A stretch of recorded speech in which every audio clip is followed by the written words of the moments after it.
नमस्कार दोस्तों, कैसे हैं आप सभी। आप सभी का स्वागत है हमारे YouTube चैनल इग्नू बुक के अंदर। आज हम बात करेंगे इग्नू के अंदर बीएससी नर्सिंग एंट्रेंस एग्जाम कैसे होता है, एक रीजनल सेंटर का इसमें क्या रोल होता है। जैसे कि इग्नू के अंदर हर रीजनल सेंटर के अंडर में बीएससी नर्सिंग कराया जाता है, ऐसा कंपलसरी नहीं है।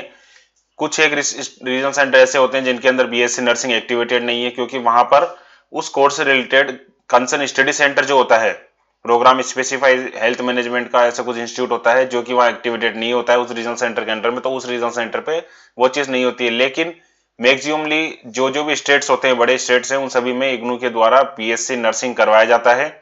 टोटल आप देखेंगे हर रीजनल सेंटर के अंडर में 25 से 30 सीटें होती हैं जिसके ऊपर वो एंट्रेंस एग्जाम कंडक्ट करवाते हैं। और टोटल अगर आप देखें ऑल ओवर इग्नू के अंदर, तो पिछले 2024 सेशन के अंदर टोटल 460 सीट थी, 460 सीट्स थी पोस्ट बीएससी नर्सिंग के लिए। आपको अपना एक रीजनल सेंटर सेलेक्ट करना होता है। और बाकी डिटेल्स दोस्तों अब अपन देखते हैं कि इग्नू के अंदर बीएड के अंदर, इसमें सॉरी पोस्ट बीएससी नर्सिंग के अंदर क्या क्या कोर्स की डिटेल्स होती है, क्या क्या एलिजिबिलिटी होती है, किस किस इसकी क्राइटेरिया होता है सिलेक्शन का, एंट्रेंस का और काउंसलिंग का, जो इसमें डॉक्यूमेंट्स वेरिफिकेशन होता है एंट्रेंस क्लियर होने के बाद। तो चलिए दोस्तों अपन इसमें आगे बढ़ते हैं। इसकी फुल फॉर्म होती है दोस्तों पोस्ट बेसिक बीएससी नर्सिंग, जिसको कि इग्नू के अंदर बीएससी एन प्रोग्राम के नाम से जाना जाता है। अगर आप इग्नू के अंदर एडमिशन लेने के बाद डिटेल्स देखते हैं तो बीएससी एन करके ये सर्च होगा और फुल फॉर्म इसकी होती है post basic bachelor science in nursing, post BSc nursing IGNOU को इसमें नाम दिया है। इसमें हैंडबुक में प्रोस्पेक्टस देखेंगे 2024 के अंदर दोस्तों क्या क्या चीजें इसमें दी हुई है। टोटल इसकी दोस्तों जो एंट्रेंस की आपको फीस सबमिट करनी है वो 1000 रुपीज, 1000 रुपए आपको सबमिट करनी है। और इसके बाद में दोस्तों आपको 23,000 रुपए पर ईयर एडमिशन फीस देनी होती है। एंट्रेंस का जो आपको 1000 रुपीज देना है दोस्तों, ये एंट्रेंस का फॉर्म भरते टाइम ही आपको सबमिट करना होता है, इसमें अलग से कोई फीस नहीं लगती एंट्रेंस के लिए। आगे देखेंगे दोस्तों इसके अंदर क्या क्या गाइडलाइंस आगे दी हुई है। ये देखिए दोस्तों पोस्ट बीएससी नर्सिंग की कंप्लीट डिटेल यहाँ दी हुई है। इसके लिए आपको दिया हुआ है इसके अंदर क्या क्या ऑब्जेक्टिव्स है, क्यों आप उस बीएससी नर्सिंग करना चाह रहे हैं। इसके अंदर टोटल इसके अंदर आप दोस्तों सब्जेक्ट क्रेडिट्स देखते हैं तो इसके अंदर 42 क्रेडिट्स तो आपके थ्योरी एग्जाम्स के होते हैं और प्रैक्टिकल क्रेडिट्स आपके 70 क्रेडिट्स के आपके इसके अंदर होते हैं। इसके हिसाब से दोस्तों अगर वॉचिंग इसके अंदर जो क्लासेस आवर्स लगती है वो लगती है। थ्योरी कोर्सेज कौन कौन से हैं दोस्तों, फर्स्ट ईयर के अंदर मैं आपको बता दूं थ्योरी कोर्सेज टोटल आपके 5 सब्जेक्ट थ्योरी होते हैं, सेकंड ईयर में आपके 3 थ्योरी हैं और थर्ड ईयर में भी आपके 3 पेपर आपके थ्योरी के पेपर होते हैं। तो टोटल दोस्तों आप देखेंगे इसके अंदर 5+3 टोटल आपके 11 सब्जेक्ट तो थ्योरी एग्जाम्स होते हैं 3 साल के अंदर। और वहीं अपन प्रैक्टिकल कंपोनेंट की बात करें एडमिशन होने के बाद, तो प्रैक्टिकल कंपोनेंट दोस्तों आपका फर्स्ट ईयर के अंदर आपके 3 पेपर हैं, सेकंड ईयर में भी 3 पेपर है और लास्ट एंड फाइनल आपके थर्ड ईयर के अंदर दोस्तों 4 पेपर है। तो इस तरीके से दोस्तों टोटल आपके 11 पेपर इग्नू के अंदर इसमें कंप्लीट टोटल 10 पेपर आपके प्रैक्टिकल कंपोनेंट होते हैं पोस्ट बीएससी में और बाकी के आपके थ्योरी एग्जाम्स के हैं। एडमिशन दोस्तों इसमें देखेंगे हमेशा जनवरी सेशन के लिए ही पोस्ट बीएससी में नर्सिंग होता है, जुलाई सेशन में नहीं होता है। फॉर एग्जांपल ये लास्ट टाइम हुआ था जनवरी 2024 सेशन के लिए पोस्ट बीएससी नर्सिंग का आपका एंट्रेंस एग्जामिनेशन करवाया गया था, जो कि 12th ओपन मेट एग्जाम था। और अभी जो नेक्स्ट होगा वो आपका 13th ओपन मेट एग्जाम होगा पोस्ट बीएससी नर्सिंग के लिए। तो दोस्तों आगे देखते हैं अपन इसमें एलिजिबिलिटी क्या क्या है। एलिजिबिलिटी आप देखेंगे दोस्तों, अगर आपके पास 12th है, 12th अगर आपने किया हुआ है तो 12th के बाद में आपका आरएन का सर्टिफिकेट का रजिस्ट्रेशन होता है, जिसको अपन आरएन को बोलते हैं रजिस्टर्ड नर्सिंग एंड रजिस्टर्ड मिडवेव्स। मतलब आपका आरएन पोस्ट अगर आपको किसी भी हॉस्पिटल में, किसी भी क्लिनिक में, किसी भी हॉस्पिटल से रिलेटेड जो आपका इंस्टीट्यूट होता है, कोई कॉलेज होता है, अगर आपको वहां सर्विसेज देनी है तो आपको सबसे पहले आरएन का रजिस्ट्रेशन करवाना होगा। इसके रजिस्ट्रेशन के बाद ही आप अपनी मेडिकल प्रैक्टिस कंटिन्यू कर सकते हैं और आपको ये प्रैक्टिस भी कंटिन्यू रखनी होती है। इसके साथ में देखेंगे दोस्तों, अगर आपके पास 12th के बाद में आपने आरएन किया हुआ है और उसके बाद में आपके पास 2 साल का एक्सपीरियंस है तो आप एलिजिबल हो। और अगर आपने 10th किया है, 10th के साथ में आपने आरएन का रजिस्ट्रेशन किया हुआ है तो आपको 5 साल का मिनिमम एक्सपीरियंस चाहिए होता है एलिजिबिलिटी के लिए। इसके बाद में जितना एक्सपीरियंस आपको ज्यादा होगा उतना बेनिफिट मिलेगा, क्योंकि दोस्तों जब आप एंट्रेंस देते हैं, अगर आपके मार्क्स सेम है दूसरे स्टूडेंट्स के अकॉर्डिंग, तो जिसका एंट्रेंस के बाद में इसका आपका जो आरएम के बाद में एक्सपीरियंस है, अगर आपका किसी स्टूडेंट का 3 साल का है और आपका 5 साल का है, सेम एंट्रेंस मार्क्स गेट करने के बाद तो आपको प्रायोरिटी मिलेगी दोस्तों। उसके अंदर सबसे पहले मार्क्स को क्राइटेरिया रखा जाता है, उसके बाद में रखा जाता है एक्सपीरियंस को, बाकी चीजें बाद में आती है दोस्तों। दो चीजें पर्टिकुलर पहले होती है एंट्रेंस के बाद में। तो दोस्तों अगर आप देखेंगे इसके अंदर आपका 10+2 है तो आप उसके हिसाब से देखेंगे, और 10th है तो उसके हिसाब से क्वालिफिकेशन होती है। एज लिमिट कुछ भी नहीं है, मैक्सिमम आप कितनी भी एज तक बीएससी नर्सिंग इग्नू से कर सकते हो। ड्यूरेशन आप देखेंगे दोस्तों, मिनिमम आपका 3 इयर्स होता है और मैक्सिमम आपका 6 इयर्स के अंदर आपको डिग्री कंप्लीट करनी रहती है इग्नू की पोस्ट बीएससी नर्सिंग के लिए। और वही चीजें दोस्तों इसके अंदर भी आपका री एडमिशन और कोर्स एक्सटेंशन वैलिडिटी एक्सटेंशन नहीं की जाती है। एक बार आपने जो एडमिशन लिया उसको मैक्सिमम 3 इयर्स में 6 इयर्स में आपको कंप्लीट करना है, मिनिमम आप 3 इयर्स में भी कंप्लीट कर सकते हो अगर आप टाइम पे सारी एक्टिविटीज करते हो तो। मीडियम ऑफ इंस्ट्रक्शंस आपका दोस्तों रहता है, आपका स्टडी पर्पस रहता है टोटल इंग्लिश मीडियम में। हिंदी मीडियम के अंदर कुछ भी चीजें इसमें नहीं आएगी। इग्नूस में, ये इग्नू का इंग्लिश मीडियम में ही आपको सिलेबस प्रोवाइड किया जाएगा, क्वेश्चन भी इंग्लिश में आएंगे, असाइनमेंट्स भी आपके इंग्लिश में आएंगे, और आपका एंट्रेंस एग्जाम भी इंग्लिश में होगा। टोटल नंबर ऑफ सीट्स का अपन देखते हैं दोस्तों, अभी अपन को अलग से नजर देखेंगे इसके अंदर सीट्स के लिए। अभी एडमिशन प्रोसीजर दोस्तों इसमें क्या होता है, इग्नू का हेडक्वार्टर के द्वारा एंट्रेंस कंडक्ट करवाया जाता है, लेकिन आपको उसके अंदर अपना रिलेटेड रीजन सेंटर सेलेक्ट करना पड़ेगा। जो आप रीजन सेंटर सेलेक्ट करेंगे जहां पर आप एग्जाम देते हैं उसके अकॉर्डिंगली आपको उस स्टेट के अंदर आपको एडमिशन मिलेगा। टोटल हर रीजन सेंटर में करीब 25 से 30 सीटें होती हैं और आपकी स्टेट वाइज मेरिट निकलती है दोस्तों। हो सकता है कि अगर आपने दिल्ली में एडमिशन लिया है, दिल्ली 1 के अंडर के अंदर रीजन सेंटर में, अगर वहां कट ऑफ आपकी 75 जा रही है तो जरूरी नहीं है दूसरे रीजन सेंटर पर ही 75 कट ऑफ जाएगी। अदर जो कोई रीजन सेंटर होता है, फॉर एग्जांपल आरसी खन्ना हुआ, आरसी चंडीगढ़ हुआ, आरसी आपका जोधपुर हुआ, जयपुर हुआ, या फिर आपका कोई सा भी रीजन सेंटर हो सकता है, आपका मुंबई आपका रीजन सेंटर हो गया, अहमदाबाद आपका रीजन सेंटर हो गया, नागपुर आपका रीजन सेंटर हो गया, कोई सा भी रीजन सेंटर है उसमें कट ऑफ हमेशा चेंजेस ही रहती है। कई बार ऐसा होता है कि दिल्ली के अंदर कट ऑफ जा रही है 77 और आपके आरसी अहमदाबाद में कट ऑफ चली गई 67, ऐसा भी होता है। और कई बार कट ऑफ बढ़ भी जाती है दोस्तों, इसका पहले एज्यूम नहीं कर सकते हैं, वो तो स्टूडेंट्स के बैठने के ऊपर है और उनकी कितनी कट ऑफ जाती है, कितने स्टूडेंट्स एलिजिबिलिटी क्राइटेरिया उसको क्रैक करते हैं पेपर को, उसके अकॉर्डिंग होता है दोस्तों। आगे अपन देखते हैं दोस्तों इसके अंदर counselling committee will be constituted at the all concerned regional centers with an at least 2 external nursing experts from the same date on state region के हिसाब से। जो भी आपका जो रीजनल सेंटर रहेगा एंट्रेंस के लिए बाद में क्वालिफाई होने के बाद दोस्तों, तो उसके लिए इग्नू रीजनल सेंटर के द्वारा ही आपको एक्टिविटीज करवाई जाएगी। काउंसलिंग आपका डॉक्यूमेंट्स वेरिफिकेशन होगा जिसके अंदर आपका एक्सपीरियंस चेक किया जाता है, 10-12 चेक किया जाता है, RN-RM सर्टिफिकेट चेक किया जाता है, उसका वैलिडेशन चेक किया जाता है। दोस्तों ध्यान रखिएगा, अगर आपका रजिस्ट्रेशन नहीं हो रखा है, रजिस्ट्रेशन हो रखा है, उसका एक्सटेंशन खत्म हो चुका है मैक्सिमम ड्यूरेशन RN-RM का, तो आप उसको ऑनलाइन भी आजकल चेंज करवा सकते हो। ये state government facility health departments ने दी हुई रहती है आजकल सभी को। आप ऑनलाइन भी उसका अप्लाई कर सकते हो, डॉक्यूमेंट्स उसमें सपोर्टिंग लगा सकते हो, फिर आपको ऑनलाइन ही उसका नंबर जनरेट हो जाता है जिसका प्रिंट आउट आप लेके आपकी जो डॉक्यूमेंट्स वेरिफिकेशन उस टाइम पे आप दिखा सकते हो उनको।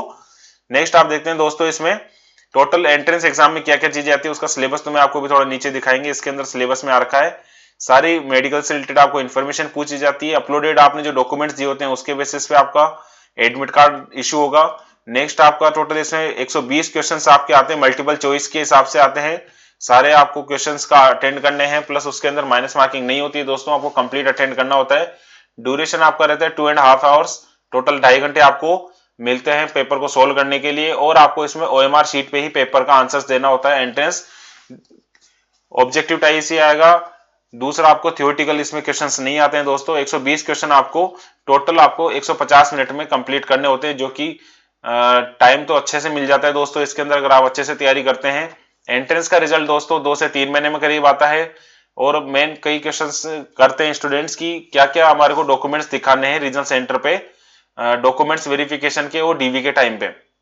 तो दोस्तों आप देखेंगे original admit card for entrance test, आप जो एडमिट कार्ड से एंट्रेंस टेस्ट देके आते हैं जहां आपका इवेल्युएटर उसको सील स्टैम्प करके आपको वापस देता है, तो दोस्तों आपको वो बिल्कुल संभाल के रखना है, कैरी करके रखना है। विदाउट उसके आपको बाद में रीजनल सेंटर पे डॉक्यूमेंट्स वेरिफिकेशन में दिक्कत का सामना करना पड़ सकता है। ओरिजिनल आपके पास रहना चाहिए।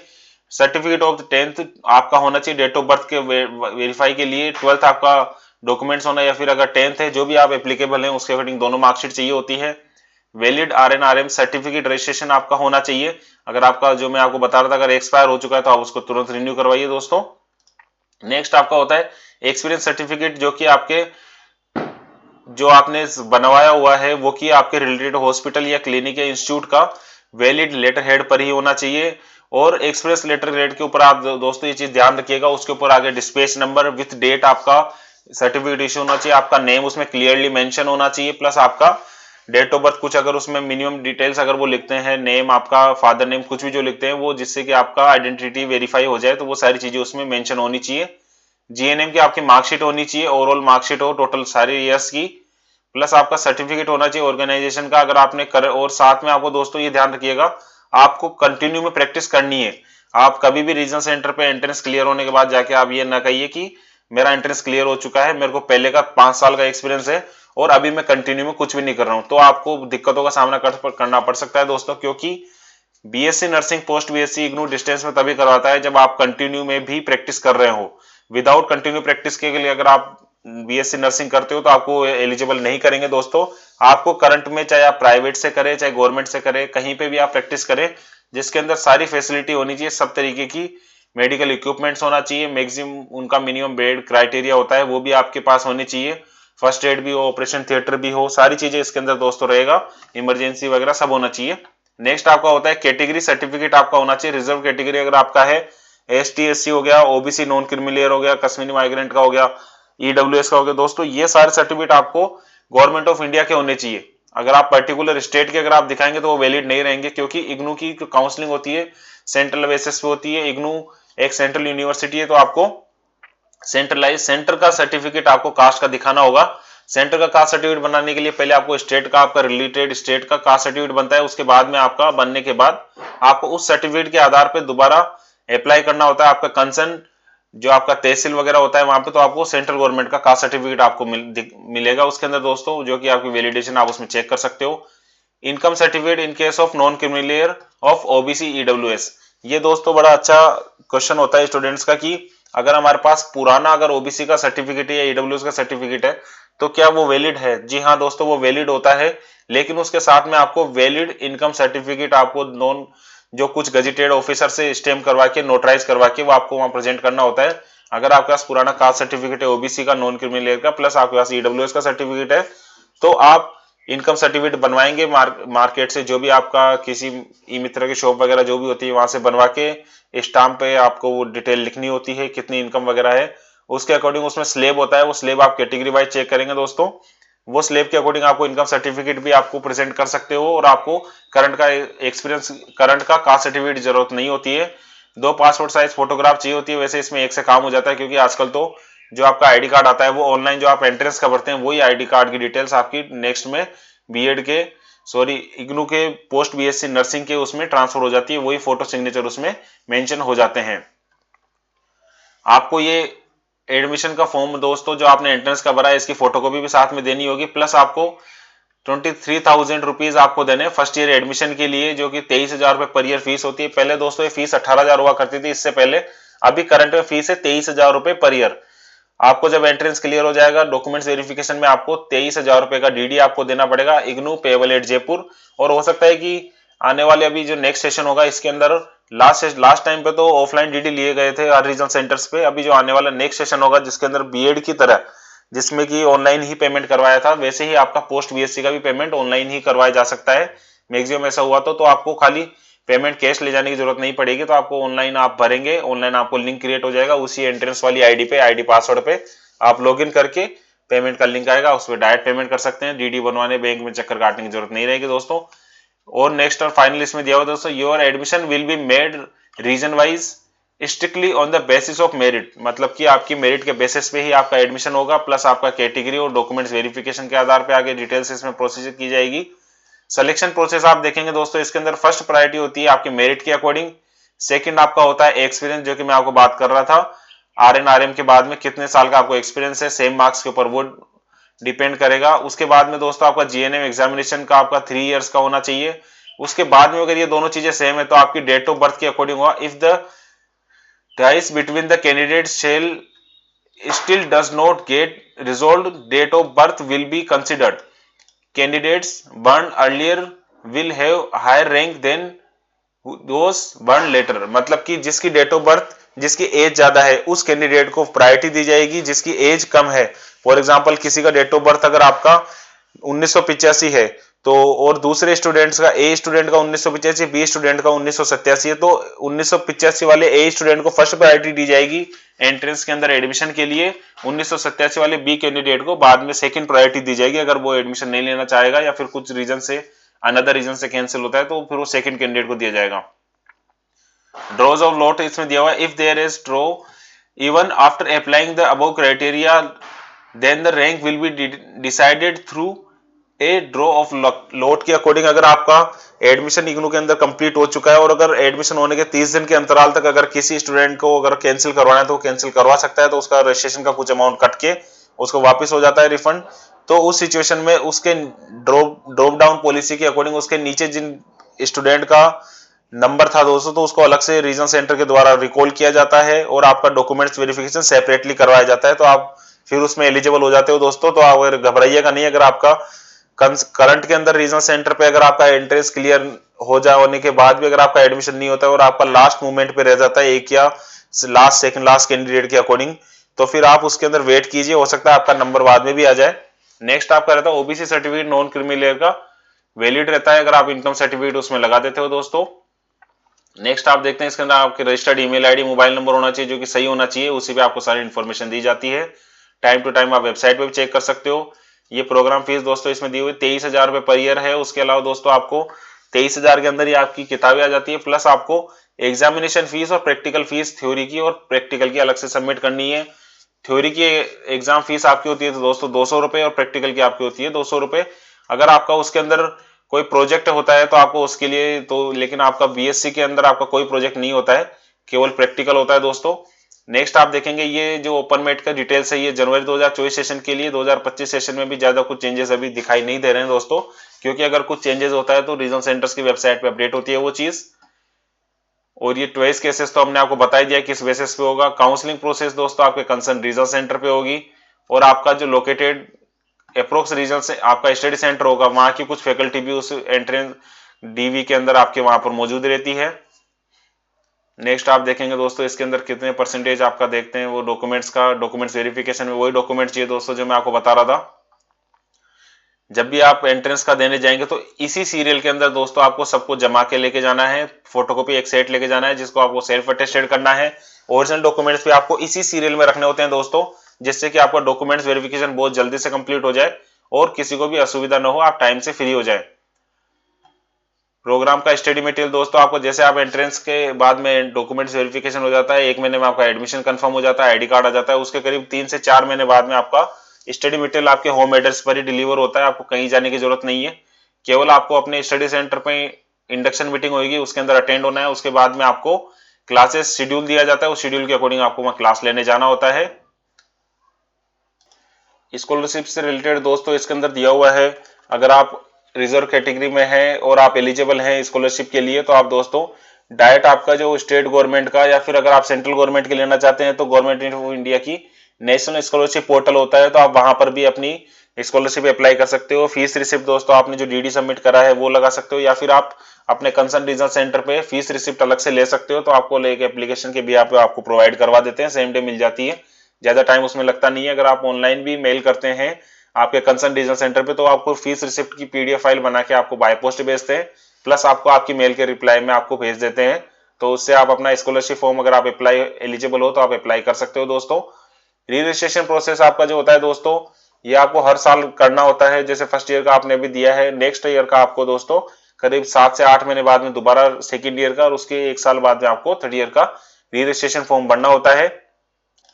ये देखिए दोस्तों ये सबसे मोस्ट इंपोर्टेंट चीज होती है, list of the programme study centres कितने हैं पोस्ट बीएससी नर्सिंग के लिए, और इन सारे जो भी एंट्रेंस के बाद में जो आपका एडमिशन होगा, टोटल आपके 17 कॉलेज ऐसे हैं जहां से इग्नू के द्वारा पोस्ट बीएससी नर्सिंग करवाया जाता है।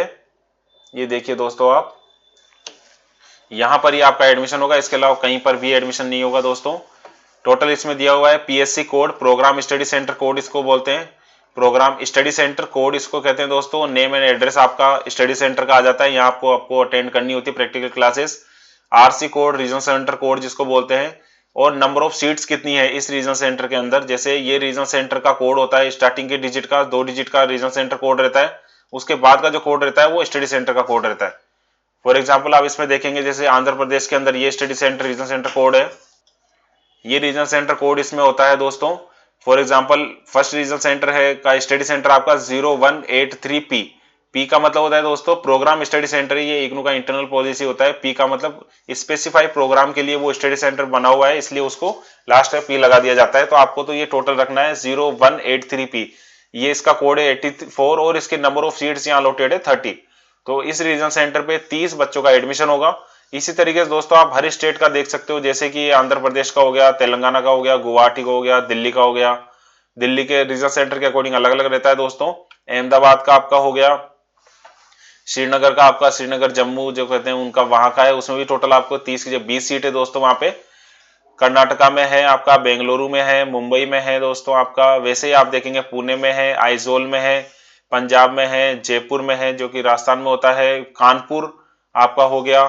जैसे आप कोलकाता में देखेंगे दोस्तों, टोटल इसमें टोटल 30, 25, 20, 15 सीट से 15 से लेके 30 सीट टोटल इसमें दोस्तों दी हुई है। तो टोटल ऑफ मिला के इसमें 460 सीट है जो कि फिक्स होती है इग्नू के द्वारा। इसके अंदर दोस्तों कुछ कंडीशंस अपन देख सकते हैं।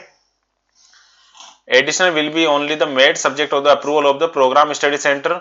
नेक्स्ट आपका in addition 10% seats will be allotted for EWS over and above seats approved.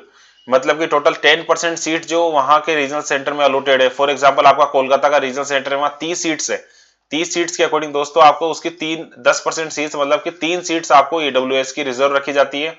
अगर वो 3 स्टूडेंट नहीं मिलते हैं तो बाद में वो जो सीट बची हुई रह जाती है वो रिजर्व कैटेगरी में से ही भरी जाएगी, जो भी कैटेगरी की फुलफिल एलिजिबिलिटी रहता है। नेक्स्ट आप इसमें देखेंगे दोस्तों, इसमें सीट्स दिखाया रखे हैं, इसके अंदर कौन कौन सी सेशन कब होते हैं, कितने कितने मार्क्स का इसमें क्रेडिट वैल्यू दिखा रखी है दोस्तों। ये सारा आपको ऑनलाइन में आपको लिंक प्रोवाइड कर दूंगा, प्लस एक मॉडल पेपर टेस्ट पेपर दिया हुआ है यहाँ पे। ये सारे मॉडल पेपर्स होते हैं दोस्तों क्वेश्चंस के।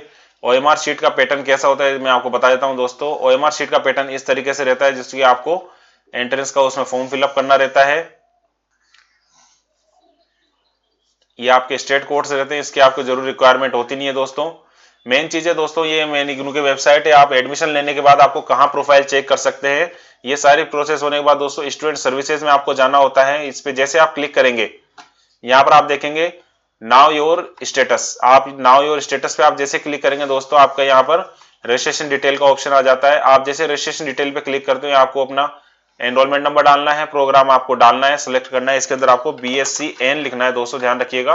और आपको यहाँ कैप्चा डालना होता है और आपको सारी डिटेल इसके अंदर लिखनी होती है दोस्तों, जिससे कि आपका अपनी प्रोफाइल खुल जाती है। इसके बाद दोस्तों आप देख सकते हैं इसके अंदर और क्या क्या चीजें होती हैं। आप एग्जाम फॉर्म यहाँ से भर सकते हैं, थ्योरी प्रैक्टिकल का रिजल्ट्स यहाँ से चेक कर सकते हैं। एडमिशन आपको बाद में रजिस्ट्रेशन आपको करवाना होता है, वो आप यहीं से जाके लॉगिन करके दोबारा कर सकते हो। ऑनलाइन मटेरियल अगर आपको देखना है दोस्तों यहाँ मिलेगा आपको। डाउनलोड्स में अगर आप जाते हो तो डाउनलोड्स में क्या मिलता है दोस्तों, आपका असाइनमेंट मिलता है, पहले के प्रीवियस क्वेश्चन पेपर मिलते हैं। फॉर एग्जांपल जैसे मैंने असाइनमेंट पे क्लिक करा, असाइनमेंट पे क्लिक करने के बाद में आप देखेंगे बैचलर डिग्री प्रोग्राम के अंदर आपके क्वेश्चंस दिए हुए हैं। इसके अंदर दोस्तों आप देखेंगे BSc नर्सिंग, तो BSc नर्सिंग आप वैसे भी देख सकते हो, इसमें सर्च का ऑप्शन भी आता है दोस्तों। BSc अगर आप देखते हैं,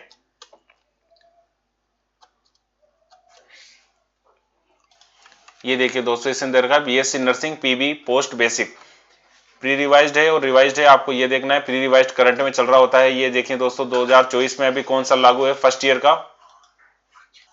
ये इसमें क्वेश्चंस दिए हुए हैं दोस्तों 2024 सेशन के लिए असाइनमेंट्स है। BNS 101, 102, 103, 104 एंड 105 थ्योरी पेपर्स का है। प्रैक्टिकल का भी अलग से आपको बनाना होगा। कवर पेज में आपको दोस्तों आपको ये चीजें डालनी होती है, जिसके अंदर आपको एडिशनली आपका ईमेल आईडी और मोबाइल नंबर भी लिखना होता है और डेट ऑफ सबमिशन भी लिखनी होती है।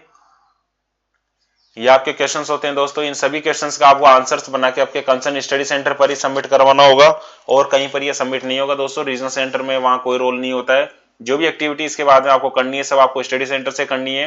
एग्जाम फॉर्म और रजिस्ट्रेशन फॉर्म आपको जो भरेंगे जो ऑनलाइन ही बनना है, जिसकी भी कोई भी हार्ड कॉपी आपको जमा करवानी नहीं होती है।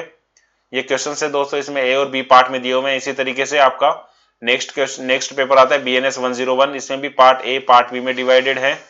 नेक्स्ट आपका है दोस्तों BNS आपका 102 दे रखा है, इसको भी 2 भागों में डिवाइड करा हुआ है।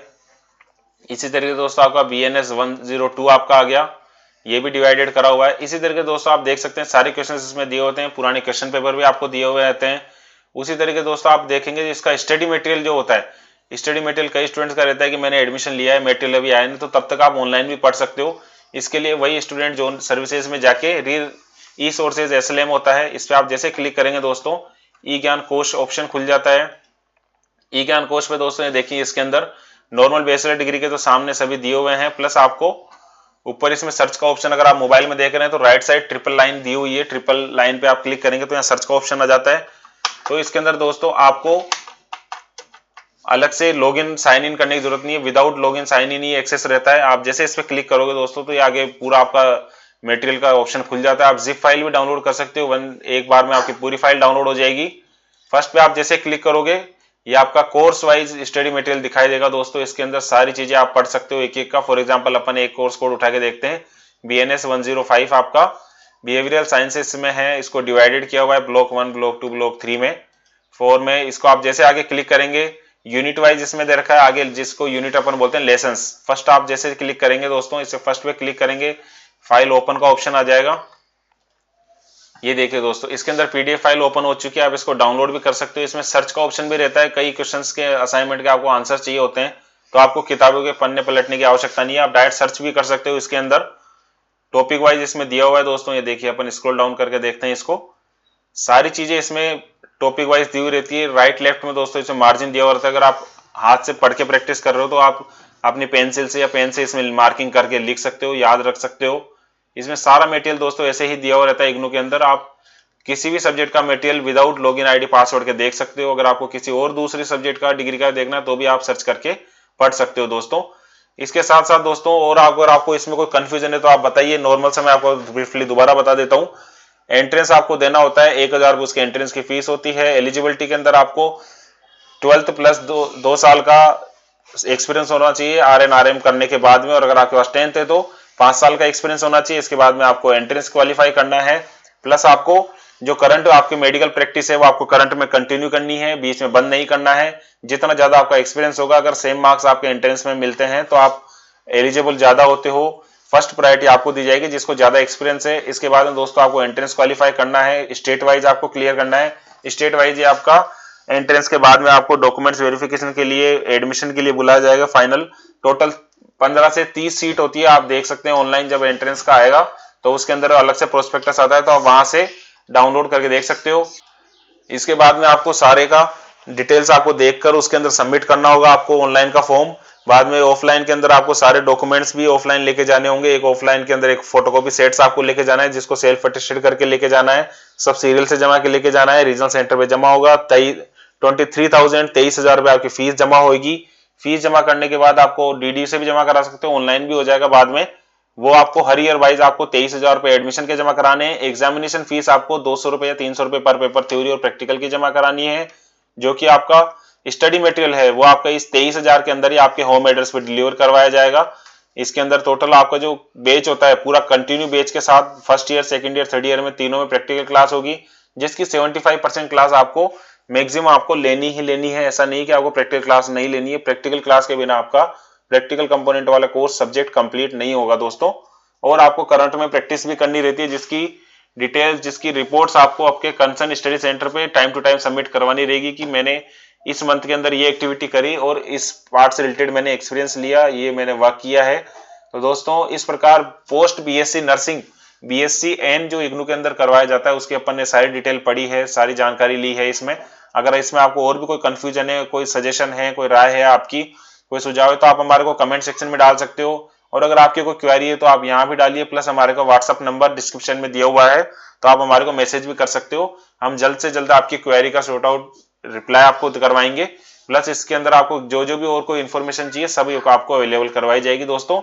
इसी के साथ विदा लेते हैं, अगले वीडियो मिलेंगे कुछ और नई बेहतरीन जानकारी के साथ। नमस्कार दोस्तों।